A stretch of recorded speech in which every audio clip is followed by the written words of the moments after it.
Hello everyone! Hello po sa inyong lahat. Sa video pong ito ngayon ay gagawa po tayo ng tutorial ng rainbow round bag. Ang ginamit ko pong stitch sa pattern na ito ay single crochet. Ang gagamitin po natin ay 7 rainbow na color, 4.0 mm crochet hook, 15 cm size zipper, twin needle, darning needle, at scissor.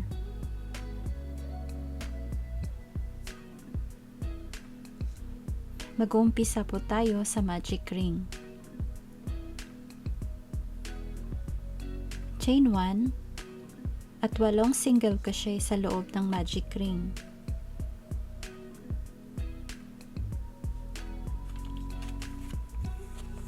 Pag nagawa nyo na yung 8 single crochet, hilain nyo lang yung tail ng yarn. I-insert yung hook doon sa unang chain. Grab yung yarn sa loob at i-slip stitch. Hilain ulit yung tail. Mag-chain 1. At 2 single crochet bawat chain. Lagyan ng stitch marker yung unang chain. 2 single crochet bawat chain para sa total na 16 na chain. Pag nagawa nyo na yung 16 na chain, sa pangatlong round ay i-insert po natin yung kulay violet na yarn, i-slip stitch at i-cut yung kulay pink na yarn.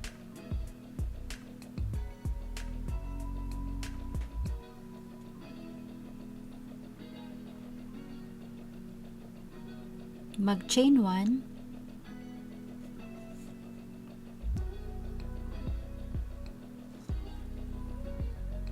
Sa round 3, mag-single crochet po tayo sa una na chain. Lagyan ng stitch marker. Sa pangalawang chain, 2 single crochet.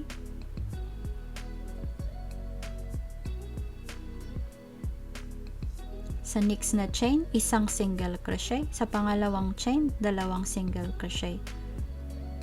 Ulit-ulitin nyo lang to hanggang makabuo kayo ng 24 single crochet. Pag nagawa nyo na yung 24 single crochet, tanggalin natin yung stitch marker, i-slip stitch, mag-chain 1. Sa round 4, ang gagawin po natin ay 1 single crochet. Sa unang chain, lagyan ng stitch marker. Sa pangalawang chain, 1 single crochet.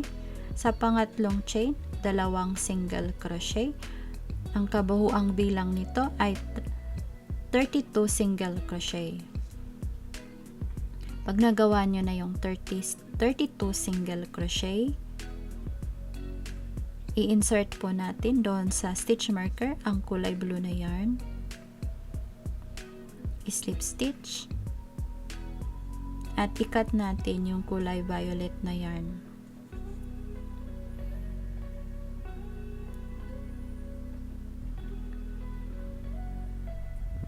Hawakan lang po maigi yung ating buntot ng yarn. Mag-chain 1. Sa round 5, ang gagawin po natin, 1 single crochet sa unang chain. Lagyan natin ng stitch marker yung unang chain. 1 single crochet sa pangalawang chain, 1 single crochet sa pangatlong chain, at 2 single crochet sa pang-apat na chain. Ulit-ulitin nyo lang to hanggang mabuo ninyo ang 40 single crochet chain.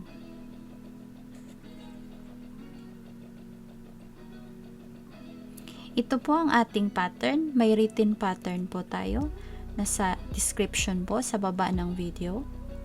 Sundan nyo lang ito para ay mabuo na ninyo yung bilog ng rainbow color. Ayan po. Yung nakabox po na number, yan po ay tigda dalawang chain. So, sundin nyo lang to at hanggang mabuo ninyo yung sa dulo ng round 14. Makita ulit tayo sa round 14.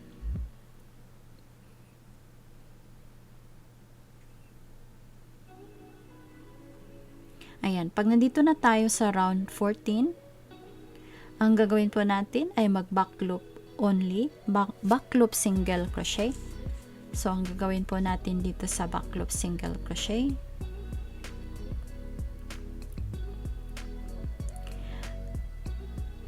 yung loop natin doon sa likod. Ayan, kuha po tayo ng single crochet. Ito po yung ating front na loop nakaharap sa atin at yung back loop doon sa likod. Ayan. So, ano po yung nakaharap sa atin? Yun po yung front at yung back yun doon sa likod. Ayan. I-back loop only single crochet po natin hanggang sa dulo ng stitch marker. Take note po na wag po nating i-single crochet yung chain 1 dahil hindi po siya kasama. Ayan. Kailangan may bilang po kayo na 104 single crochet. Tingnan nyo na lang po ang pattern sa description ng video. Pag nagawa nyo na yung 104 single crochet back loop only, ay magsi-slip stitch po tayo dito sa ating stitch marker. At i-insert po natin yung kulay itim. Kung ano pong kulay ang gusto nyo, pwede pong kulay puti. Ayan. I-slip stitch yung kulay itim.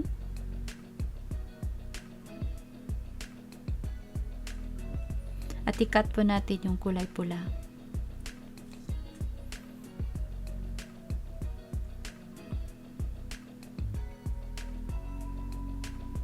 Mag-chain 1. Sa round 14 po, round 15 sa black na kulay, ang gagawin lang po natin ay tigi-isang single crochet bawat chain. So, ang total din po niya ay 104 single crochet chains. Repeat nyo lang to ng tatlo pang row, tatlong rounds ng 104 sa kulay itim, tatlong round. Ayan, kung makikita nyo yung rounds. Ulit-ulitin nyo lang isang single crochet bawat chain para makabukay ng 104.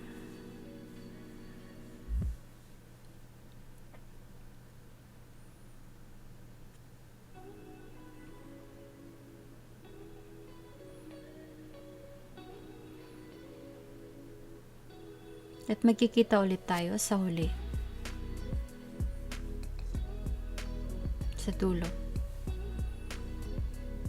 Ayan, pag nagawa nyo na yung tatlong rounds ng single crochet, 104 na black na dark na yarn, ang gawin po natin sa round 18 ay magdi-decrease po tayo, chain 1, insert yung hook, insert yung hook sa pangalawang chain, i-pull yung tatlong chain, lagyan ng stitch marker, at tigi-isang single crochet bawat chain, 10 chains, 1 single crochet on 10 chains,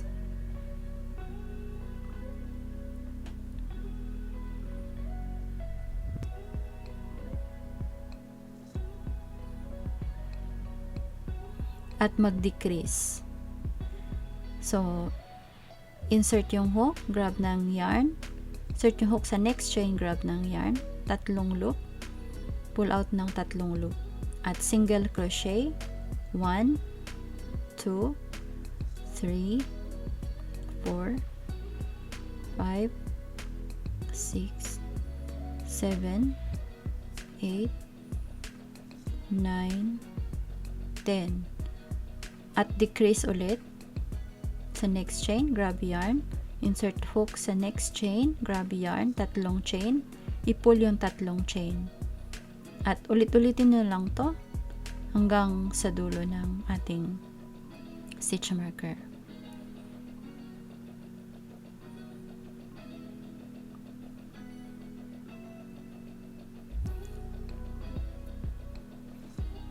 Yan, may 6 po kayo na single crochet sa dulo.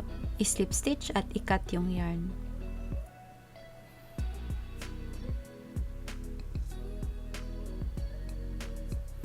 Yan, pag may nagawa na kayong ganito, pag medyo nagko-curve yung pattern, okay lang po siya. At i-hide natin yung tail doon sa ating stitches.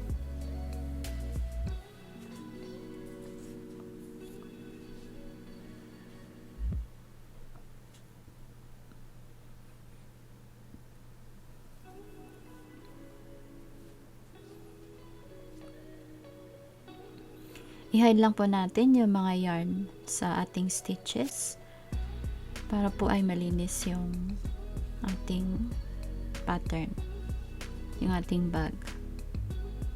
Ganito po ang pagtago ng yarn. Nilagay nyo lang siya. Hindi po yan makikita. Pagkatapos nyo na pong itago doon sa loob ng stitches sa gitna,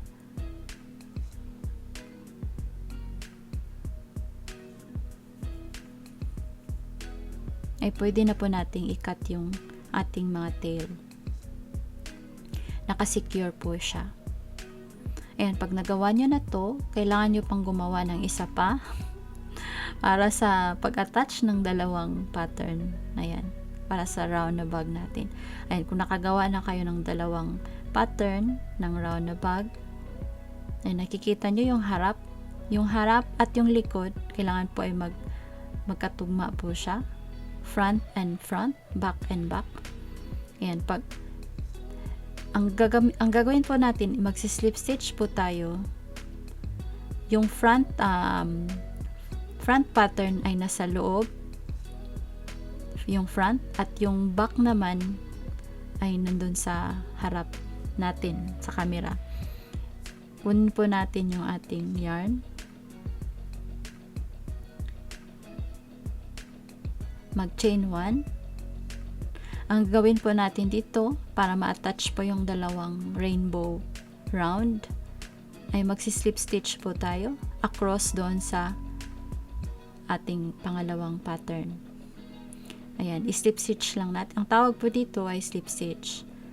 Ayan, insert yung hook, tapos insert yung hook sa kabila. Kailangan po ay magkatugma po siya para po ay eksakto po ang bilang ng ating chains. Ayan, slip stitch, insert slip stitch across the chains. Ayan, yan lang po ang gawin natin. Pero bago po yan, ay kukuha po na tayo ng zipper para i-attach po natin yung ating zipper sa ating round bag. I-stop muna natin yan at i-zipper muna natin.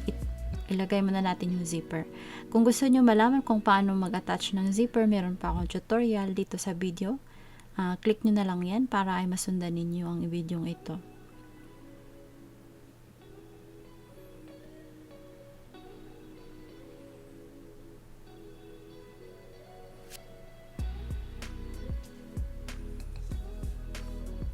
Kailangan ganito po ang paglagay ng zipper. Ayan, yan po ang ating thread needle at isang sinulid para ay tahiin yung ating zipper. Ayan, pag nagawa nyo na yung zipper natin, kung nakita nyo na ang tutorial doon sa video na nakasuggest sa taas, ipagpatuloy po natin yung ating slip stitch doon sa ating yarn. Ayan, balik ulit tayo. Continue the slip stitch after you attach the zipper. Ayan, slip stitch natin across doon sa kabila. Slip stitch. Ayan, hanggang sa dulo ng zipper sa kabila.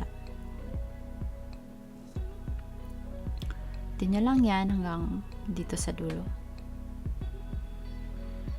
Pag umabot na kayo sa kabilang zipper, sa kabilang dulo ng zipper, ayan, kailangan po ay i-slip stitch natin doon sa ilalim. Ayan, kung meron pa kayo natitirang chains, ayan po ang gagawin natin. Ayan, pag sa dulo na po siya, ay pwede na natin i-cut yung yarn. Cut natin yung yarn. At i-secure po natin yung tail para po ay hindi po siya hindi naman po siya mawala. Ayan, lagay lang natin sa loob-loob ng ating stitches. Hindi po siya makikita.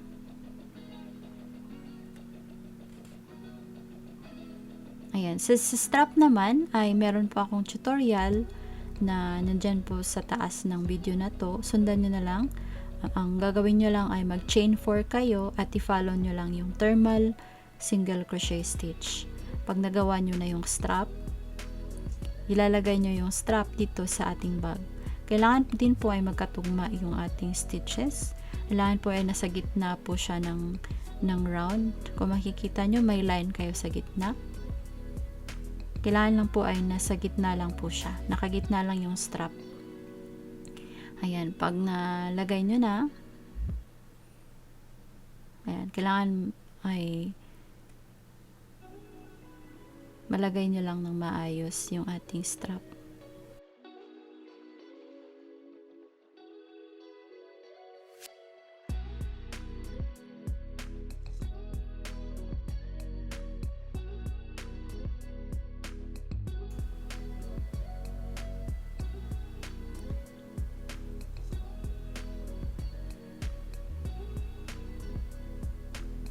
And kung natapos nyo na to, ayan po yung ating finished product. Salamat po sa papanood at see you ulit sa next video. Bye bye!